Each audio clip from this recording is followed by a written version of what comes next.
Presses. really hard work. Yeah.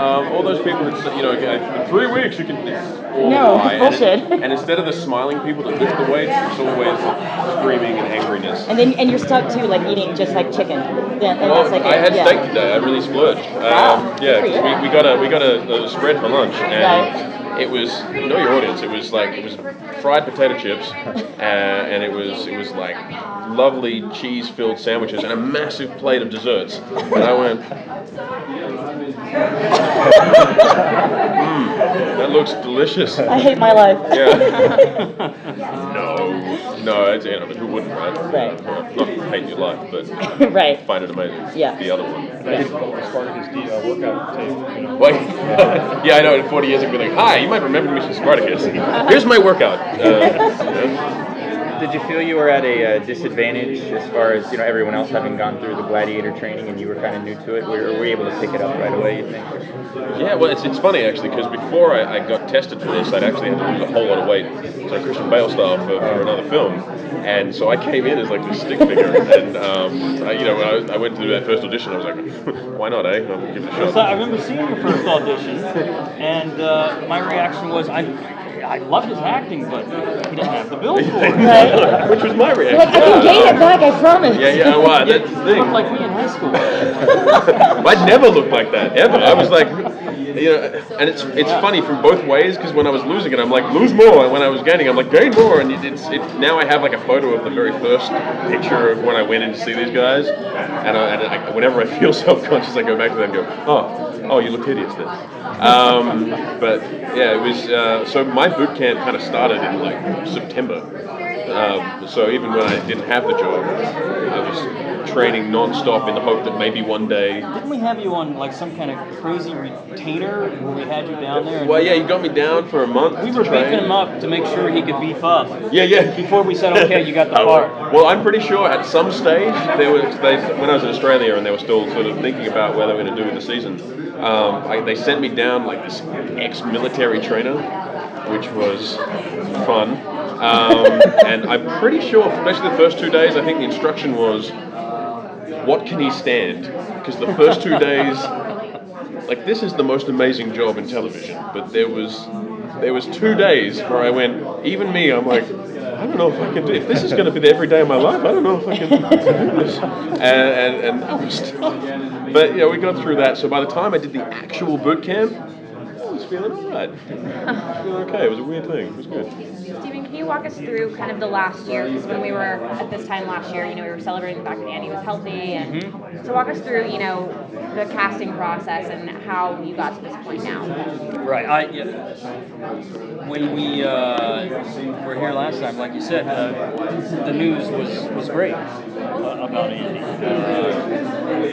He seemed to be in full recovery, but unfortunately, a little bit after that, we found out the news that the cancer had returned. So, we were faced with the choice of do we continue or do we just close up shop? And there was a lot of soul searching from me and Rob Tapper, and Josh Dunn and Sam Raimi stars. And for me, the big deciding moment was when Andy got in touch with us and said he really wanted the show to continue, and he gives us full support on recast and whether we should do it. So then we looked high and low. We searched everywhere. UK, South Africa. I think there were some auditions from the Ukraine at one point. We literally looked everywhere. And we narrowed it down to a small group of people that we flew into New Zealand to test on the stages with some of the other actors.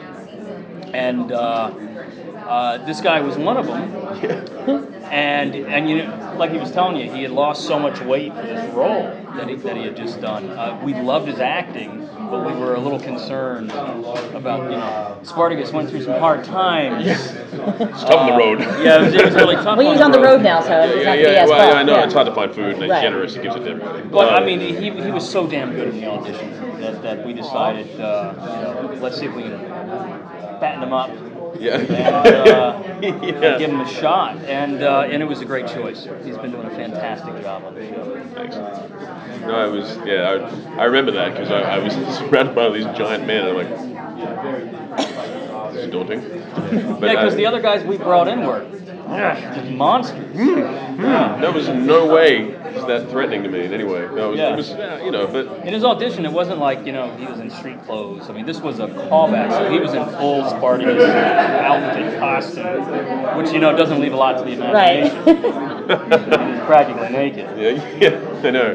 It was the most exciting experience I'd ever had in my life to that date. So, How important was the physical resemblance here? Because I've seen some of the art, and it's kind of the similarity is really impressive. Not at all. We weren't trying to recreate the physical appearance of Andy. We were looking for the best performance. And our choices, there was a wide variety of choices. At one point, we had actually talked about looking for someone that was very much like Andy, because we didn't want people to think that that's what we were trying to do. But ultimately, it just came down to talent.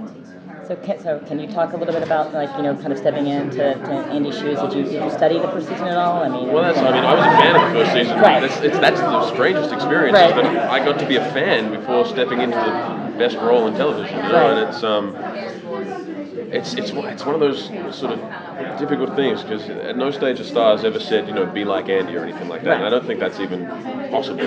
He's amazing in season 1, and that's why everybody loves the show.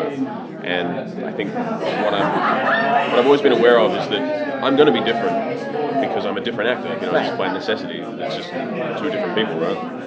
And the best thing I can do is just work really, really damn hard to honor that legacy of the amazing season he's already done. So, yeah, I've obviously watched Spartacus inside and out anyway, and then again when I got the role.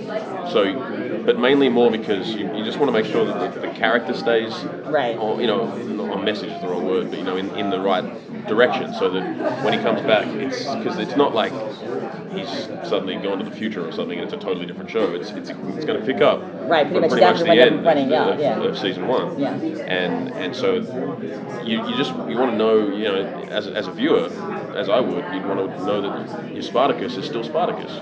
It's obviously a lot of things are changing, and it's a whole new epic experience now. And it's I don't know, Stephen, you might want to go on more about that, but it's because they've broken out the looters. It's exactly what you're saying. There was a lot of conversation early on about should I write the Spartacus character differently now that it's a different actor, and I said no, absolutely not. Yeah, it makes no sense. It makes absolutely no sense. You should write it exactly the way it is, and Liam will bring his own interpretation to it. And like you said, this season, and you'll see when we premiere the trailer today, it's just so much bigger. It's epic. The scale of it is gigantic now that we're out of the loose and on the run.